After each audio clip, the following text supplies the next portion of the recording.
Once upon a time, a wicked queen created a terrible curse. I shall destroy your happiness if it is the last thing I do. That banished everyone in the enchanted forest to the town of Storybrooke, Maine, until a hero arrived. An evil queen sent a bunch of fairy tale characters here. They don't remember who they are. A hero who would fight the forces of evil as she embarked on a quest. You're our only hope.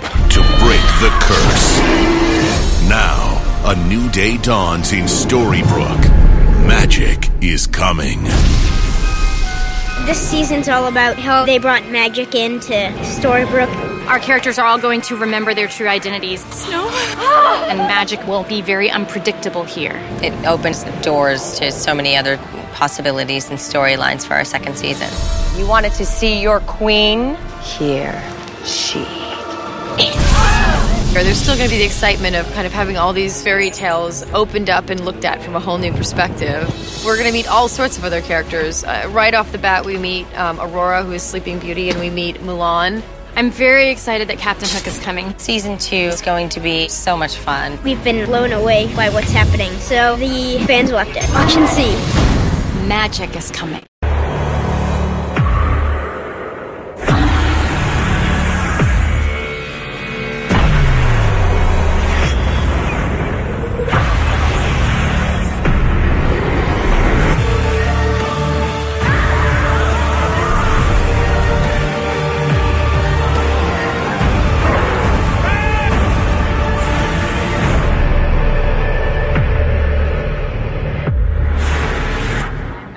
And I'm here to show you a little behind the scenes on set of Once Upon a Time. So here we have the main street. As you can see, we are not outside. It is not very glamorous. We are inside a big, giant warehouse. This is Granny's. She makes a mean lasagna and runs an inn, so I'm sure we can set you up with a room till you find a place. The place that is dearest to my heart, because I spend a lot of time here. Granny's Diner. If you look at the menu, which they never show close up, the prices in Storybrooke are amazing. Wheat toast is 69 cents. A hot dog is 79 cents. You know, it's good. There's no inflation in Storybrooke. This is the kitchen, so you'll have a chef back here, and it'll be steamy. And the way they make it steamy is they just boil a kettle of water, and then it looks like there's cooking going on back here, which is, I think, pretty fancy. So here we are in the wardrobe room, which is a very, very fun room to come and visit. This is where all of the beautiful costumes that you see in Fairytale Land, in Storybrooke, and everywhere on the show, they all get made here by these amazing people. There's Ruby behind us on the pilot, which... Oh my gosh, I haven't seen this picture. They made this dress in a day. Yeah, that was Mulan. That's Mulan. And all of this was handmade. She has this amazing cape. Ooh, that's so pretty. Yeah. All right, guys, that's it for me. Thanks for hanging out with me on set of Once Upon a Time.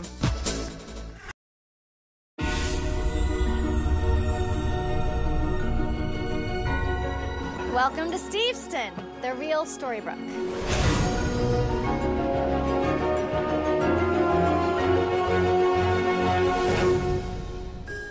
With Storybrooke, it was really about how do we make a town feel distressed, but also feel like a place you want to be and that you want to root for. We were looking to find a town that was just kind of stuck in time. We wanted Storybrooke to look like a place that maybe 100 years ago was vibrant, but now it's kind of faded and decayed. So we surveyed a lot of small towns in and around the Vancouver area, and we landed on this town, Steveston, mostly because it hadn't been touristed up. There's something about the atmosphere of the village of Steveston. It's blue collar. It's somewhat gritty. This was a fishing village, first and foremost.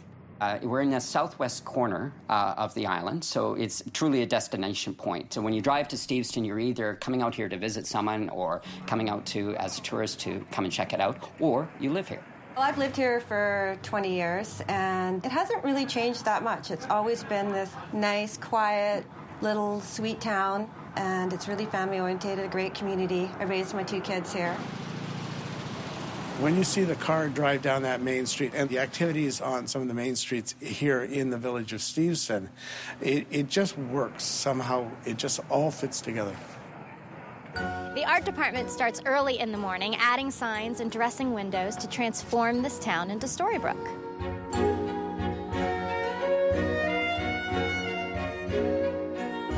Basically, it's a process where a team of probably about a dozen guys go out there the day before we shoot, and they transform this town. So to change Steveston over to Storybrooke, it takes about 10 hours of work. The set decorators, the construction, and the paint department all come in and change over the signs, the windows. They dress the cafe as Granny's Cafe and change the street signs and any other things that need to be Storybrooke. Every place you go to, the people are different, and they want you to help set them back up when you're done, or some of them just want to do it themselves. We just communicate with them to find out sort of what's easier for them and what is the least intrusive, and that way we all get along. Oh, they're very fast. They come in the morning and they're very well organized. Everybody knows what they're doing. The crew are very nice people, and they change the sign and they put the Granny's Diner, and they're changing the tables outside, and they transform to a different place. We double as a shoe store. They come in and do this amazing transformation, in particular on the outside of the building, with covering our signage and enhancing things to make it look unified for them. And then we take out our product out of the front window, and we've got quite a system going now. We can turn it around pretty quick. They come in, next thing you know, it's done, and the shoot's going, and the next day it's back to normal. So they become family every day. We see them come in, and it's been great. Steveston serves as a backdrop to our show, but it is also a thriving community that has stories of its own. And is this a gift? Yes. All our jewelry is Canadian jewelry. It's not a backlot, and these are businesses and people have livelihoods, so we don't shut them down when we're shooting. The stores stay open, and the people have been very friendly. Nick down at the bread shop there, he's quite the character. My name is Nick Constantin. I came here 6 years ago, and I built a brick oven and start baking European country bread. People might think, well, why one bread? And I thought this is the way it should be. The manager showed up the door, and he said, well, we like your location. We like to introduce in our show. And then they put their sign up there. My store is a bakery, and their sign is also designs a bakery. So it works out well. When they first started coming, one of the managers suggested that I make some ice creams according to the characters, and that has been almost a weekly challenge, trying to figure out, okay, what flavor for the next character. She has a flavor for Prince Charming, Snow White. I think she even has a flavor for Once Upon a Time altogether. Once upon a time, it was real sprigs of thyme and poach them in honey and then cook them in a custard, and I have to say that's a very, very good one. When they first started shooting, we had whole new customers coming in because all these people were seeing all this old vintage stuff in the window, were coming in the door and then going, it's toys. We thought it was all vintage stuff, so that was kind of funny. Tourists coming in want to come to Steveston to sample the flavors that it has because they've seen it on the television show. It must be a great place. And what is it in real life? They come to see that. I had a lady phone yesterday. She asked me where the tower of the clock is. The clock tower is part of a building, but it's also part visual effects. The whole clock tower itself is about a 20-foot structure which mounts on top of a real building, and that's all visual effects. People come down the street almost every day and say, when is that pawn shop open? I have never seen it open. And I have to say, well, I'm sorry, but that's actually a movie set, and it will never open. On the weekends, it's very busy with people with the cameras and telephones shooting pictures and everything. What the hell are you doing? We get such support from everybody. People come out and they watch filming all the time, and they seem to really respond to the show. So, we couldn't shoot this show anyplace else now. Once the show was on the air and people saw it, I think they were so great and so welcoming and so excited by the show that it was just an incredible response. I love the changes that the set has made because it makes me fall in love with my town all over again. So I go home and I get lost in the show because I see my town and it's beautiful.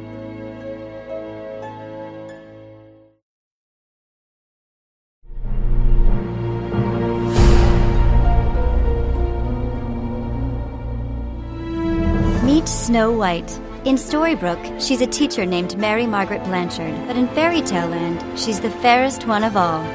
Pretty, right? Oh, and one more thing. She's a total badass.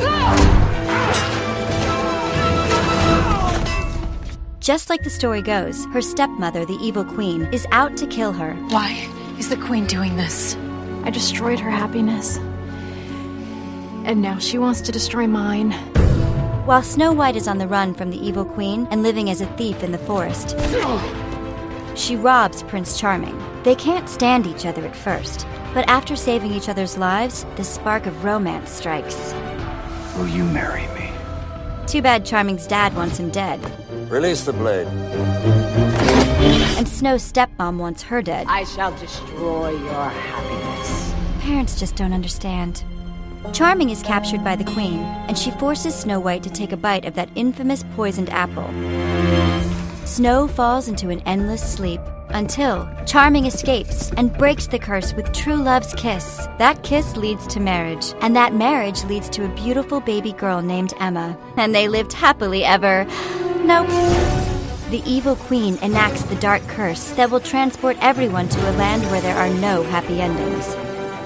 But before the queen can cast the spell, Snow White and Prince Charming use a magic vessel to protect Emma from the curse and get their newborn daughter to safety. She got away. You're going to lose. I know that now. So season 2 is about to finish. That's exciting. Yes, it's crazy. So what can you tease about what's coming up for your character? Well, I can tell you that in tonight's episode, Mary Margaret, David, and the Blue Fairy team up and are racing Regina and her mother Cora for Rumpelstiltskin's dagger. The dagger, of course, establishes the Dark One.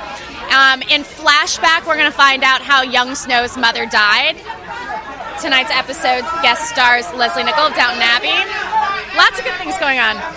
And do you find that Snow White and Prince Charming are sort of going to reconcile their differences in terms of where to live? I hope so. I think so. They will continue to face obstacles. There will continue to be conflicts. But I believe in the power of their teamwork. Thank you so much. What's that? I'm not sure you're ready. Ready for some fairy tales? They're not fairy tales. They're true. Every story in this book actually happened. Of course it did. Once Upon a Time is a show where every fairy tale character and every storybook character you've ever known is actually real and actually exists. You should know more than anyone. Why is that? Because you're in this book. Oh, kid, you've got problems. Yep, and you're gonna fix them. I play Emma Swan. Emma is sort of dragged to Storybrooke, Maine. An evil queen sent a bunch of fairy tale characters here. Yeah, and now they're trapped. So when they are banished from the Enchanted Forest in Fairy Tale Land, they are sent to reality in Storybrooke, Maine. I'd like a room. Welcome to Storybrooke. Thanks. The town itself has so many mysteries and so many things to unlock, and now you have this woman living in a town that has very, very deep, dark secrets. And there's a built-in conflict between the evil queen, who is the mayor of Storybrooke, and Emma. I suggest you get in your car and you leave this town. Because if you don't, I will destroy you. If it is the last thing I do. People think fairy tales are for kids. But this is fairy tale characters in grown-up situations. ABC's Once Upon a Time series premiere Sunday, October 23rd. What is your message for the fans as they get ready to watch the rest of the season? I don't know. I mean, I would just say I hope you guys enjoy it. I hope you guys are taken by surprise and have a great time. And we have the best fans in the world. We honestly do. We have the most loyal, incredible, excited, lovely fans. They make us feel like this is worth it every day. And they make us feel really special. So thank you to you guys, because that's because of you. You ready? Yeah, let's go.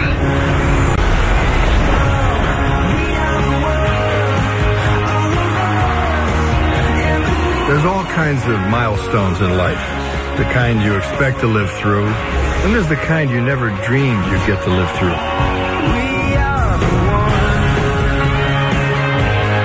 And that's the best kind of all.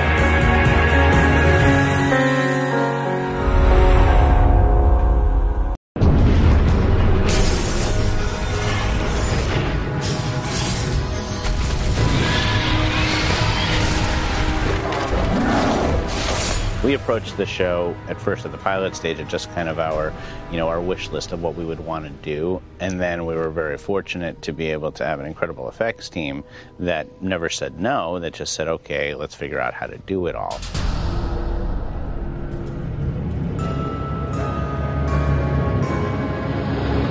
Adam and Eddie and the writing team are so good at thinking up these absolutely fantastic situations, and they'll write on a page, the scene opens and Geppetto and Pinocchio are cast in the middle of a storm, the giant whale lurking in the background. Hold on, my boy!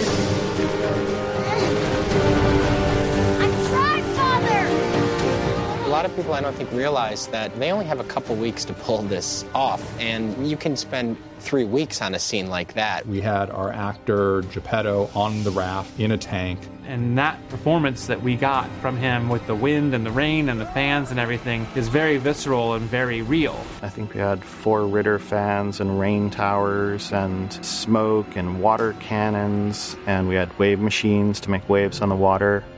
Their water in that sequence, for example, only goes 60 feet out. So they're setting the tone, they're setting the look of the water, and we're replicating that all the way through. We were able to comp in the little boy later in motion capture. We had the real boy do a temp recording on video so that we could see his facial expressions, and then those facial expressions were actually used in the modeling of the wooden puppet.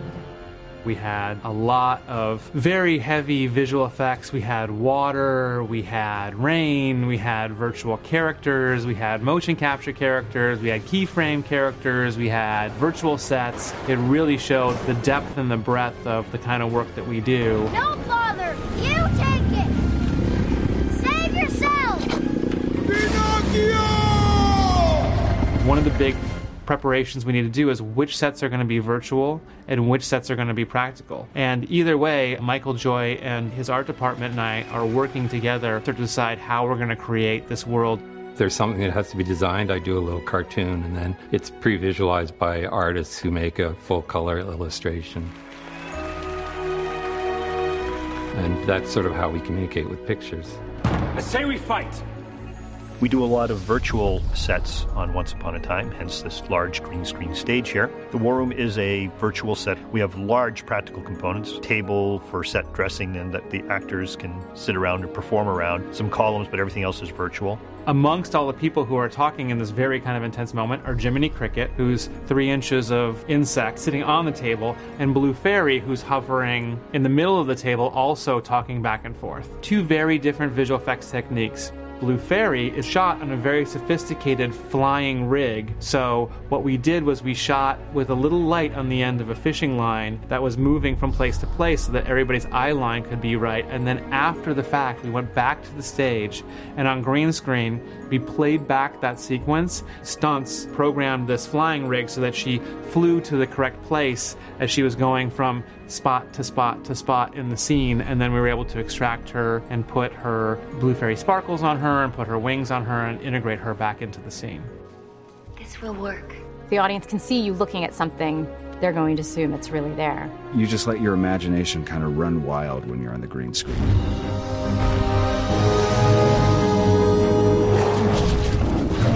We had filled this large green screen stage with basically just floor components and a couple of wall components. We had the coffin on set. There were huge bouldery rocks and things for me to run on and jump on and hide behind. So having the physicality of those things built into that green screen space made it very easy for me. And then interestingly, because the camera was on a huge crane, the camera almost felt like the dragon. I was always looking near where the camera was, and it looks like this giant head on this big crane moving. So there was sort of an element of, the technical stuff that was going on that actually really aided me from an emotional perspective of reacting to something. When I was running across the balcony, I would jump over and I would land on this huge thing, and it was automated, so it was on hydraulics, and that was the dragon's neck that I was holding around. It was just the best. It was like I was at a rodeo.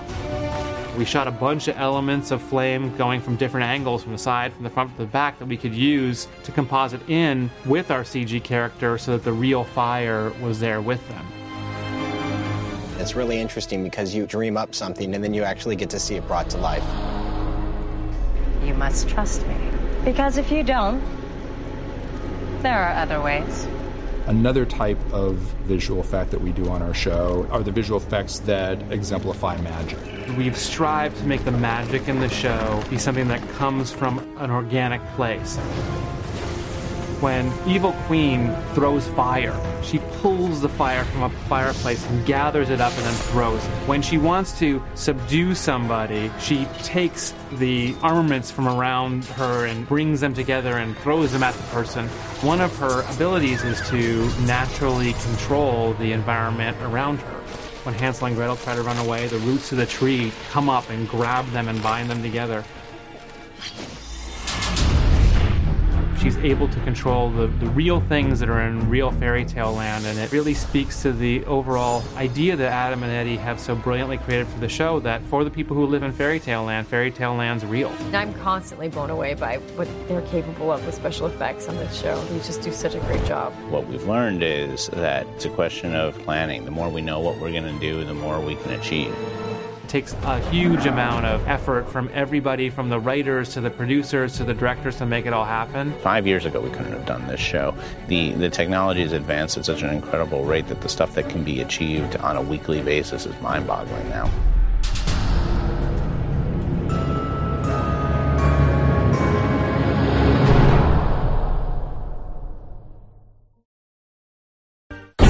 From tonight, I will have my vengeance. Go inside the world of Storybrooke with exclusive insight from the show's creators. An all-new special Once Upon a Time, The Price of Magic. Then Sunday, April 21st, the countdown begins. The first of 3 new episodes and a brand new hero. He goes by Robin Hood. It's all leading to the spellbinding final hour of the season. Storybrooke isn't safe. Once Upon a Time, Sundays at 8/7 Central on ABC.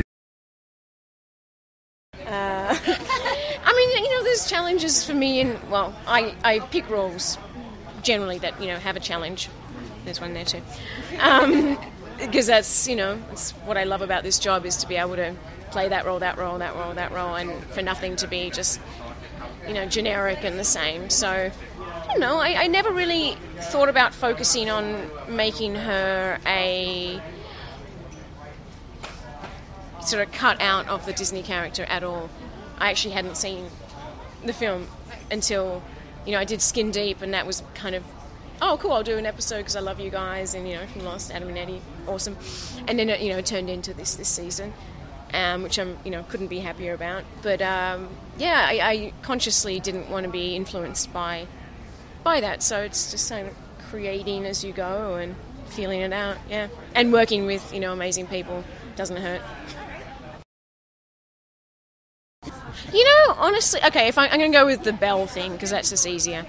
Belle's moments, breaking the teacup and throwing it. I mean, God, that's just, yeah. I cried. And they're like, you're not meant to be sad, you don't like him. Oh. But yeah. And it is broken, like we can't, like the actual cup is broken. I actually got really depressed about that.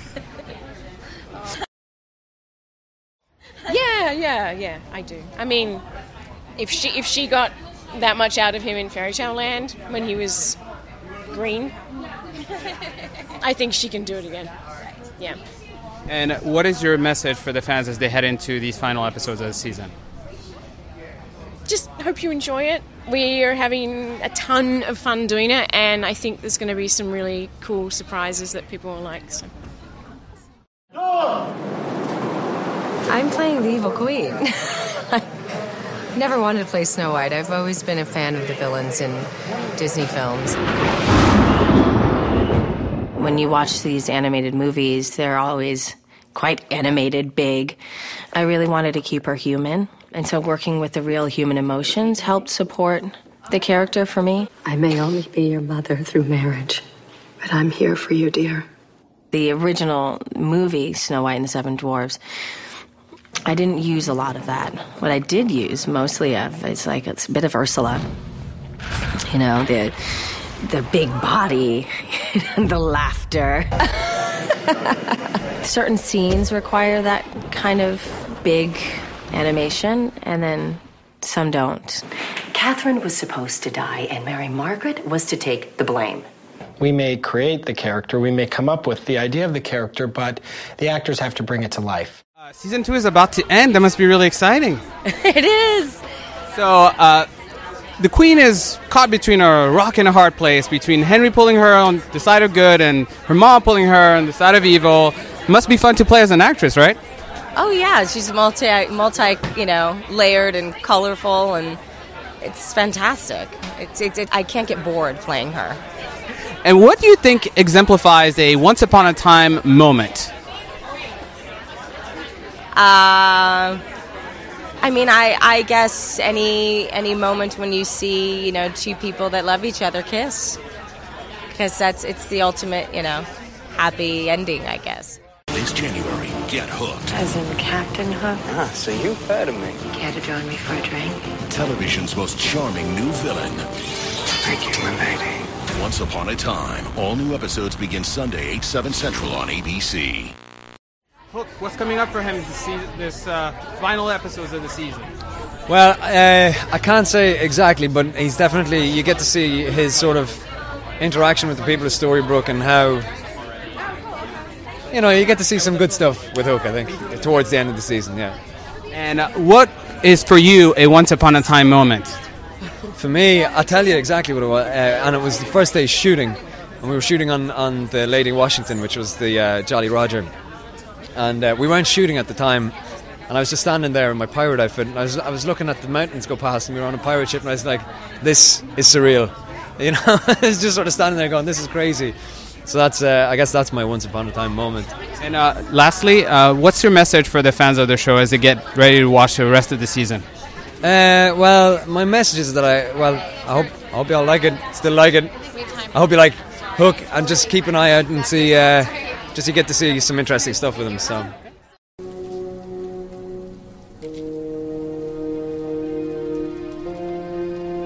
Johanna. Oh, Your Majesty. Oh, please forgive me. I just wanted to see... How dare you! Yes, I play young Snow White. Previous episodes have opened with, how Regina and Snow met and how, Regina became Snow's mother. And she's a really fun character to play because she shows, the vulnerability of her losing her mom and how she really does care about Regina and how she does want the best for her, which I think is a really important piece because sometimes, you can wonder, what did she do? And what made Regina dislike her so much? That's mine. It's not for a servant. It was my mistake. I'm a huge fan of Jennifer, and I loved her work, and I've always wanted to work with her. I walked on set, and I was like, hi, Jenny, and she's like, hi, I'm so excited, you're so beautiful. I was like, thank you, you're stunning. Oh, Bailey is stunning. I've not been joking when I have tweeted things such as I would like to take acting lessons from her. I think that she's incredibly gifted, wise beyond her years, and her work is so grounded and complicated and beautiful. Enough. I'm sorry, Your Majesty. No. I was talking to Snow. Everyone was saying that. Like, you look so much alike, and I was like, I can't just look like her. Like, I have to act like her. So they were kind enough. I asked if they could send me some clips. Me?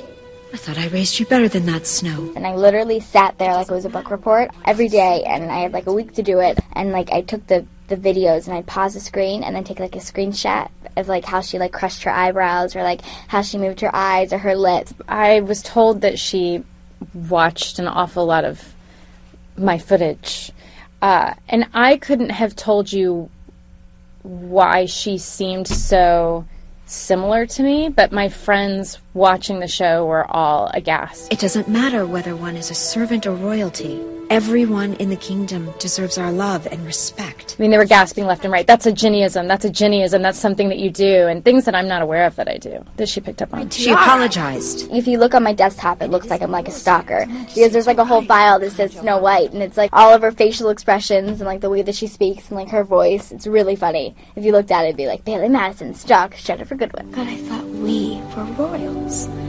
We are. But that doesn't make us better than anyone else.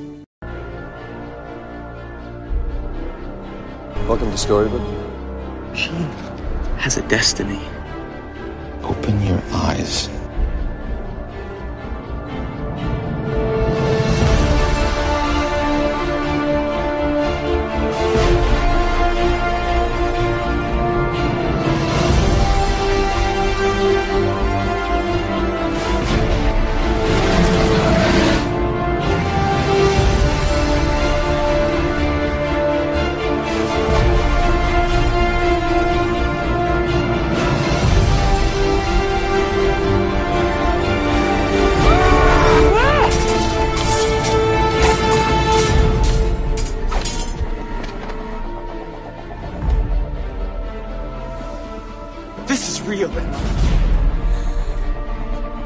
Everyone needs you. You're our only hope.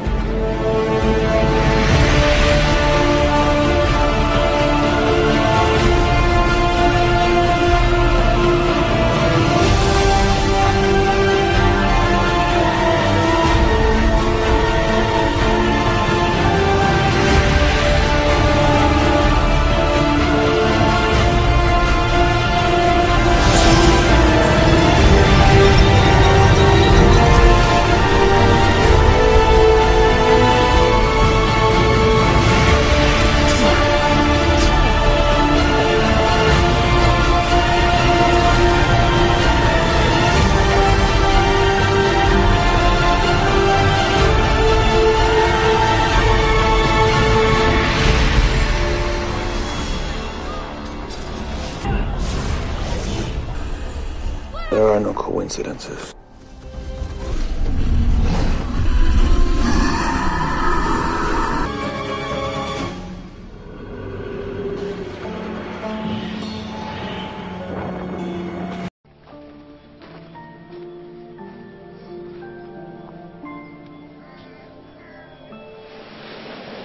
We knew when we wrote the pilot and it was picked up that costumes would be very important for the show. We did not want to have it look like a Renaissance fair. We wanted it to look like an Alexander McQueen show.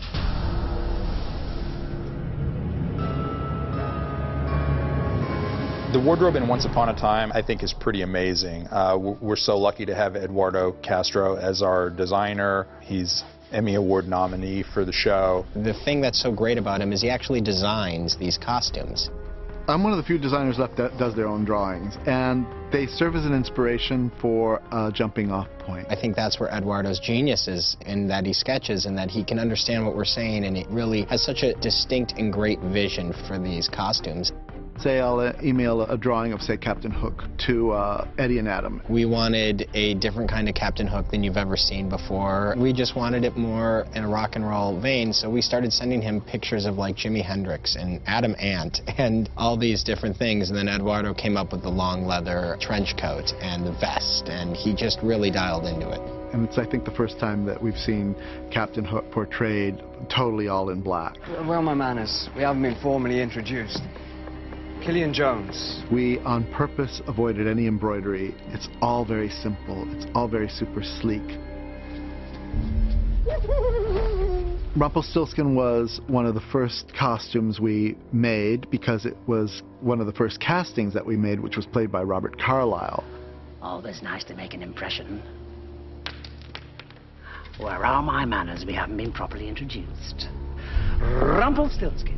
Eduardo de Castro and his team do an absolutely fantastic job, you know, and they do look sumptuous. They look like, to me, what I would expect to see in a feature, you know, and a big feature at that. Bobby is such a great actor, and what's great is Bobby has such great movements when he is Rumpelstiltskin. That wardrobe that Eduardo picks for him allows him to move and do those hand gestures and the way he kind of moves about. How do I bring my son back to slay the dragon? Bring him back. Oh, no, that's out of the question. He's dead. Magic can do much, but know that. And our producer, creator, Eddie Kitsis, had one sentence to say to me, and he said, make him a rock star. And with that in mind, we found some incredible skins of leather, some faux, some real. We draped it across an arm, and I said, oh my God, he's a living crocodile. I was wrong. Not a rat at all. More like a crocodile. And the rest of it, the way it's all put together, it does help. When I put that on, it tightens me up for a start, and the collar thing that sticks out at the top, these little wings, it sort of gives me a kind of otherworldly look, and I absolutely love it. Something's missing. The interesting thing about Prince Charming's wardrobe is we had no idea where we were going. For the first pilot, my assistant brought in this panel of Swarovski beading, and we just placed it across the mannequin, and I said, that's it, that's it.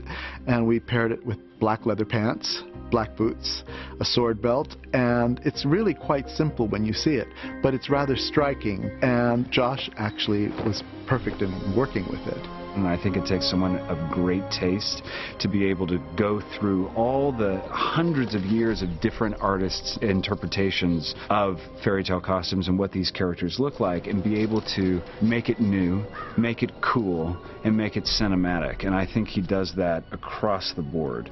And yeah, they're fantastic. No more deals! There was one costume that Eddie and Adam and all the producers in the network just loved, and that was his brown leather doublet. It just says everything that we want to say about Prince Charming. It just seems to work. And to you, Snow White. Snow White's wedding dress was the very first dress that we designed for the series. I now pronounce you husband and wife. We found this yardage in Los Angeles, and I unrolled the feathers, and I said, what do you think about this for the wedding dress? And everybody said, it's perfect, just use it. Every gown is essentially couture, and so much thought goes into each and every detail. For Snow White, we've always developed each of her costumes with ivory in mind and textures in mind that are very simple and organic. We try very, very hard to keep a romanticism in there. It's the queen! Run!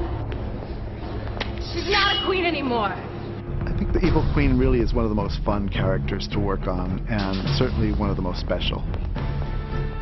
We have many different stages of her. There's the stages where she's the queen and before she's full evil, and then we have the stages when she is full evil, and then we have right before the curse, and it's keeping the timelines correct, but also kind of tracking the character emotionally with the wardrobe. And if we can do that right, then every time you're watching the show, you can, on almost a subconscious level, know where you are just by how the character's dressed. From the very first time I saw Lana, we just understood where we were going, and the very first time I had my network meeting, I just threw out the idea of leather pants, and they all jumped and said, yes, let's do leather pants. It's so important to really have the actor in tune with what you're doing. He and I sit down and talk about these costumes from very early on. Where were we? The Queen's costumes have allowed me to really, really utilize my imagination, and it's one of the most fun characters to work on. Every episode, every wardrobe fitting, I end up saying, this is now my favorite costume. This is my favorite costume. I think they're all fantastic. Eduardo is just amazing. Everything is just perfectly made. Like, there's not one stitch that's out of place. I don't know how they do it. And they make these in like 3 days. Every episode I say this is my favorite costume. Eduardo is a genius. He finds a way to express all of our characters very definitively through costumes. We are allowed to proceed with magic, and hopefully it turns out that way on the screen.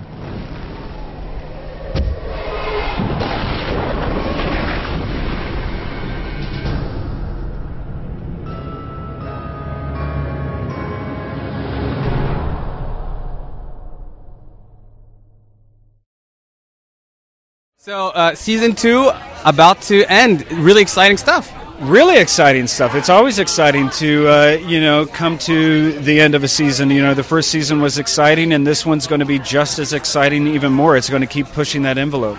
Got it. And what do you think is... So what can you tease about what's coming up for Prince Charming?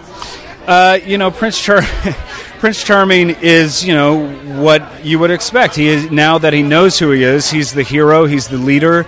He is like a compass, he is true north, and he will point everybody in the right direction, and he will do what he can because he is the leader to help everyone out. So people come to him throughout the rest of the series to get his help. And, that's, kind of his burden and kind of his curse at the same time. So his kind of hopes and dreams are kind of pushed to the side a little bit while he helps everyone else. But, there's still this hope that he's going to get back to his kingdom, that he's going to rebuild it, that he's going to make that land better than it ever was. And I think that's his dream, and that's where his focus is right at the moment. Now, maybe some things will happen that, kind of stop that dream, but you'll have to tune in and see. Do you have a message for the fans as they head into these final episodes? Just hold on to your seats. Well, Jennifer, they teased us with Sheriff Graham earlier this season. Gave us a few episodes with him, then yanked him away from you. They yanked him away from Mayor Regina, who probably enjoyed having the boy toy and everything. Yeah, need a replacement. Getting lonely in Storybrooke. Well, I think that's what I liked about the character, about having him with Regina, was it showed that she's got base needs just like anybody else. Sure does. I would say that Regina has a lot of base needs. Are there any plans to have Jamie Dornan back? We love.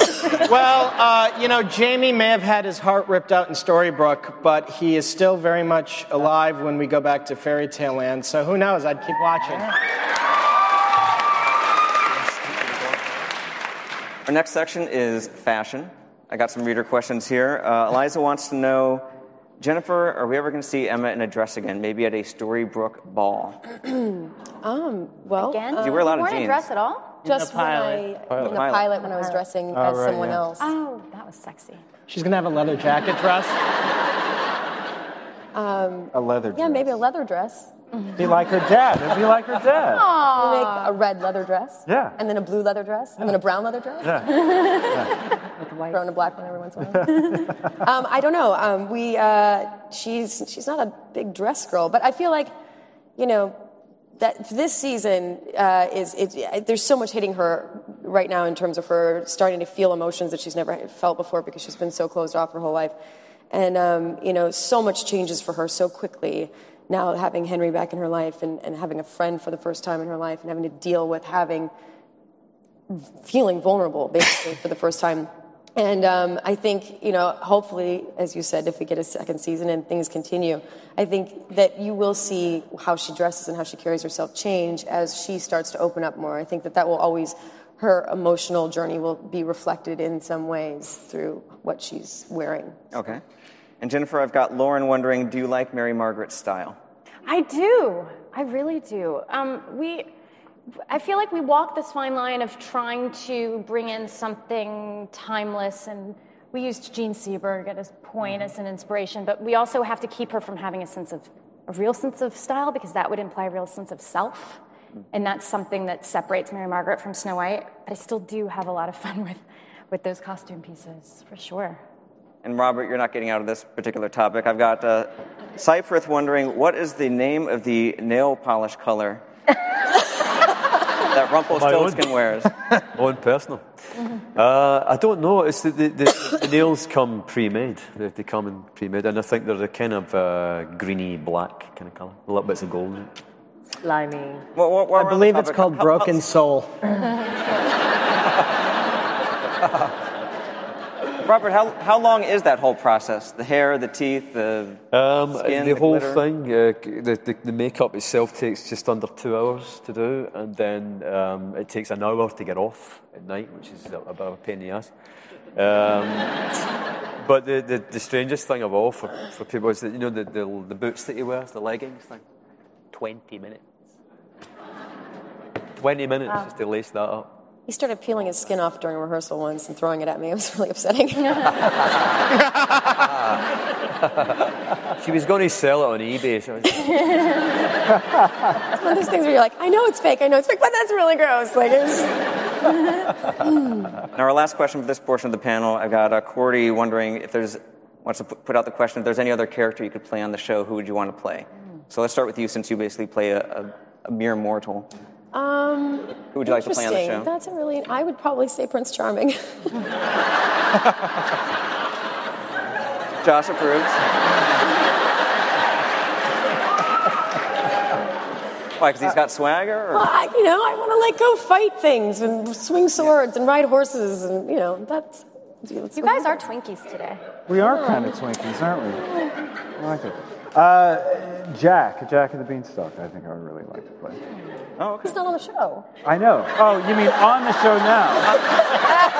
I heard something else too. I thought was you trying meant to go with like a character we hadn't yet. On the show now. Rumpel, for sure. Yeah. Henry. I would just get to come to work looking like me. Raphael, what about you? The Evil Queen. A lot of revelations for Rumpelstiltskin. A new family member, so to speak. So how's that going to evolve for the rest of the season? Oh, God, it's really huge kind of ramifications about this now. That Henry, as the seer has said, there is the boy who's going to be your undoing. So this is what's playing through Gold's head, you know, all the time now. And whether that's true or not is a different thing. It might not be that boy. See, we always have to listen to the words in Once Upon a Time. But the moment that's the way we have to play it, that it is that boy. So what I can say without giving too much away is that, you know, Henry's in danger now. Anyone who's an enemy of Gold's in danger. So similarly, even though he's only a kid, he's in danger. In your mind, what exemplifies a Once Upon a Time moment?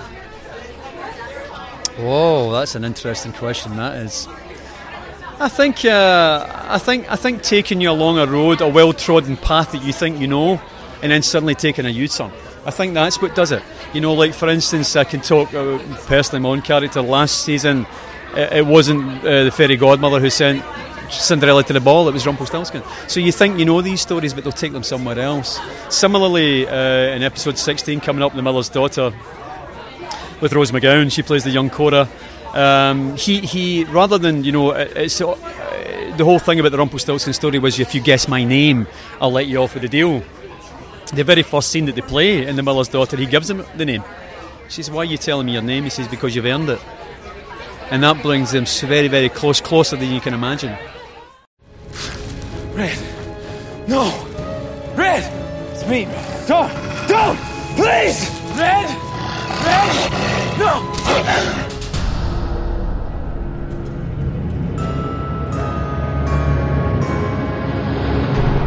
Wolf's time or not, you won't hurt anyone tonight. Maybe, but I can't afford to take any chances. You know, there's a tragedy to Red. This is a woman who has a part of her, this wolf part, that she has to kind of tame and control, and in the process of doing it, there was much tragedy. Red eating her true love is a pretty traumatic thing. It's not something that happens every day, and I think that Red, before that, she was so innocent and sort of naive and hopeful and trusting of the world and things working out, and I feel like after that happens, it's so traumatizing to her. It's such a huge thing to have happen. Where's Peter? He wasn't the wolf. It's me. Go! Go like this. You have to.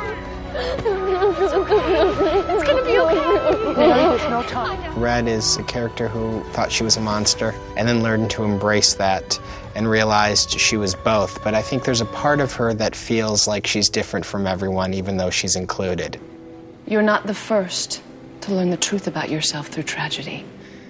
So many of us spend so much of our life suppressing the wolf. They have no idea how to control it. You can teach me to do that. Indeed, I can. The contrast of her experience with dealing with the wolf is very interesting. Ruby.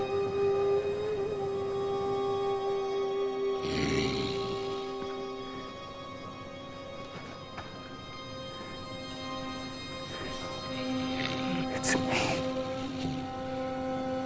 David.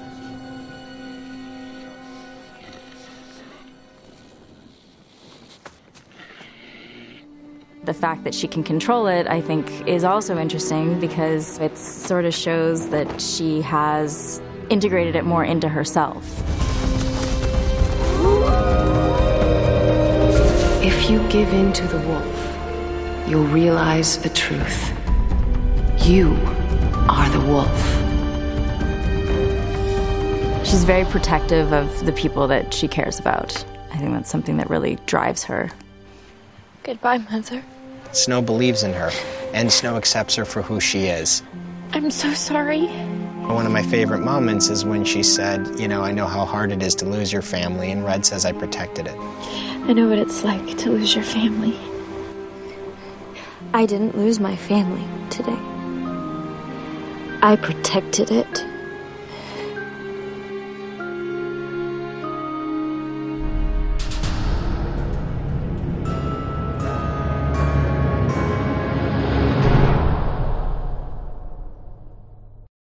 Season 2 almost ending. Yeah.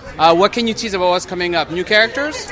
We'll see maybe one or two, but really they'll be in a supportive role. The end of the season is really about the core characters that we've set up in the beginning of the year and kind of watching them deal with crisis after crisis. And what would you say typifies a once upon a time moment? I think, a choice. Usually characters have to make a choice, their best interest versus the right thing to do. And finally, do you guys have a message for the fans of this series as they're ready to watch the final episodes of the season? I'd say, well, first, thank you for watching. And, we really, really appreciate the support. And we're doing this for you. And we hope you like where we're going. Yeah. Oh, hi. I didn't see you come in. Believe me, living in a small town like Storybrooke, well, can be very hard to find your happily ever after. That's why I created Singlebrook. For people like us. Why don't you look through our dating profiles and maybe you can find that charming someone who can bring the magic back. I sure would like a little magic back in my life. Is this about dating? What do I want in a partner? Well, I don't need a prince. Dark hair, red lips, skin white as, I don't know what, milk? 5'10" minimum, sensible face. No stuck-ups. She's milk white. Is that racist? No prudes. She should, go. Come to think of it, a prince sounds pretty nice. Gee, I don't know what I want. You want me to describe myself? Tough but fair. I'm just a small town girl. I'm just an ordinary guy. Sassy. Very fair. I guess I'm sort of a lone wolf. Symmetrical. I'm absolutely symmetrical. In these veins, there is hot Italian blood, the blood of Romeo, of Casanova. The situation, The fairest, really. Perfect date? Check. Bowling. We could hang with, say, 6 of my friends. The movies. Yeah, a snack and a DVD. Crying over the bodies of dead wildlife. Every lucky lady will get a dinner at Granny's, a single carnation, and a visit to my condo where I will play the very best of Sting and the sparks will fly. Recently, I felt this emptiness. Here. I know I'll find him someday. I just hope I know her when I see her. I hear magic is back. Well, that would certainly spice up a date.